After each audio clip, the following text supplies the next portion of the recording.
that prompted a question in my mind, that there might be two different ways of explaining why he is saying that.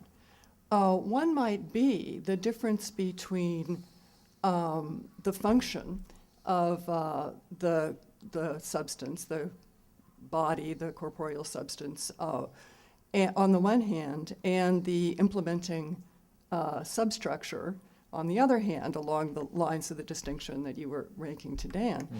And he might just be saying it's a mistake to think that the function alone suffices to explain what the actual mechanism of implementation is.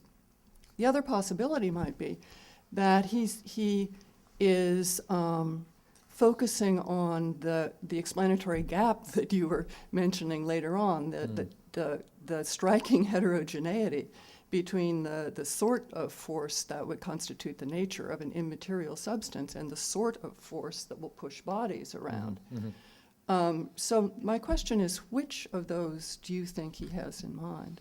Well, I think one could say both, but I don't see the two accounts actually ruling each other out in any obvious way. I think in the dialectical context in which he makes that point, I think it's probably the second point that's really at issue, right?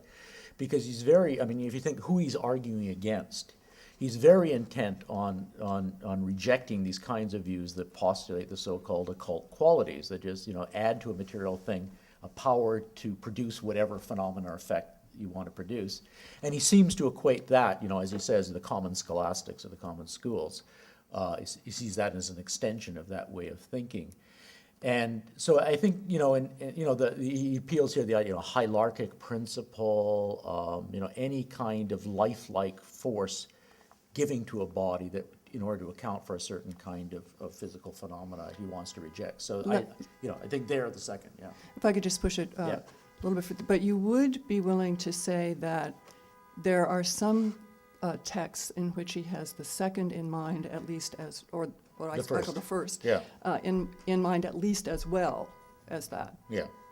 I think it's much more that the first is much more an interpreted point. I mean, if you try to burrow down into what's actually going on here, you're going to encounter the first. The second is much more on the surface of the text. Yes, thank you.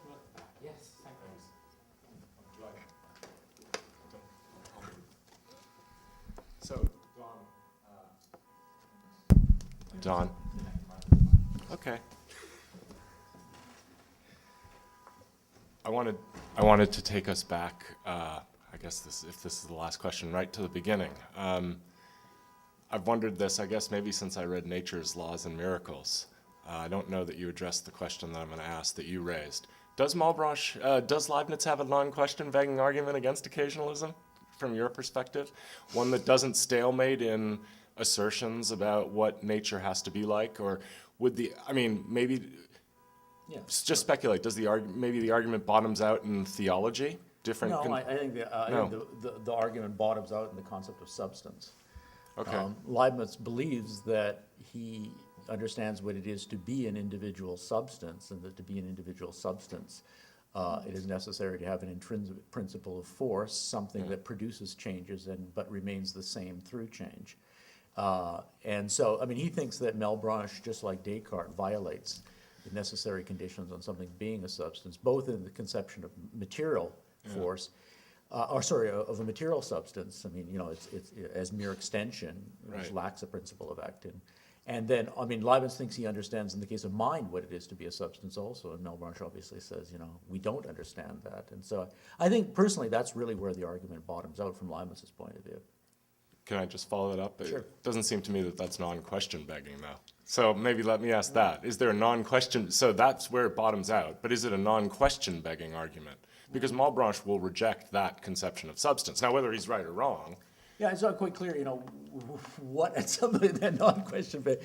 You raised the there's going to be an issue, account. right? Leibniz says to be a substance is to be X, and then there's going to be a set of arguments surrounding why we shouldn't understand a substance in that way.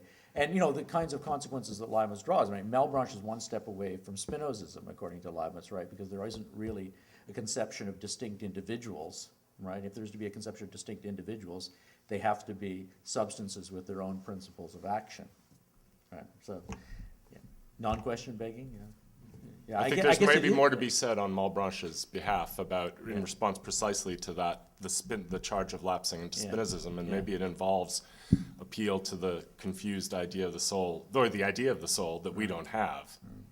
I think there might be resources there, but that's obviously for another day. Okay, Thanks, Don. good. I hesitate to jump in because my Leibniz texts are so rusty, but I was really struck by what you say in quote 8 about the idea that the difference between the scholastic conception of power and the conception of force, I take it to be virtus, is it? Is that the forces are supposed to be self-activating.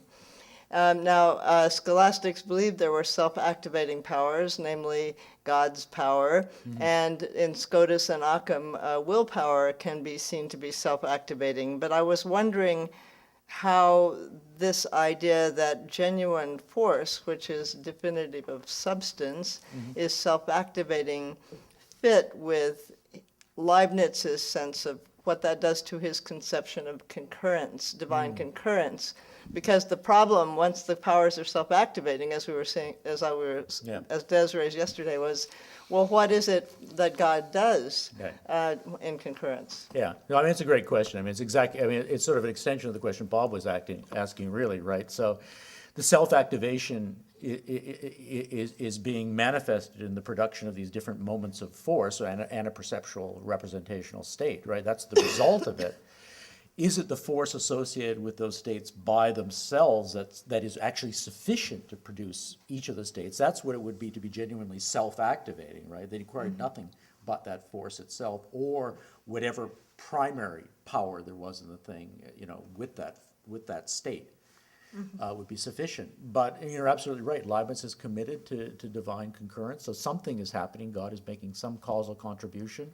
What Leibniz says on this point is that God is producing the primitive active power, whose modification are these moments of force by which the thing is changing, right? So that's what's being produced by God all the time, the primitive power. So is it being reduced to production and existence and conservation by God of the power that is in the monad, or is there something else? Yeah, I mean, this is a very vexed topic, I think, in the interpretation of Leibniz on this point, and certainly, you could see it. I mean, there's certainly a way to spin this, it seemed to me, where it amounts just to conservation. God conserves the power, and then it's the substance itself that is acting at each moment through that conservation of that power. Leibniz himself, though, wants to say it's not just conservation; it is actual, genuine divine concurrence. And at this point, I can't give you a really good defense of why that he would be able to uphold that position. But it's exactly the right place to challenge him, I think, on this point. It's very interesting. Thank you. At this point, as I suspect we might all be beginning to experience the desire teleology, let's bring this session to an end, but with special thanks. Thank you.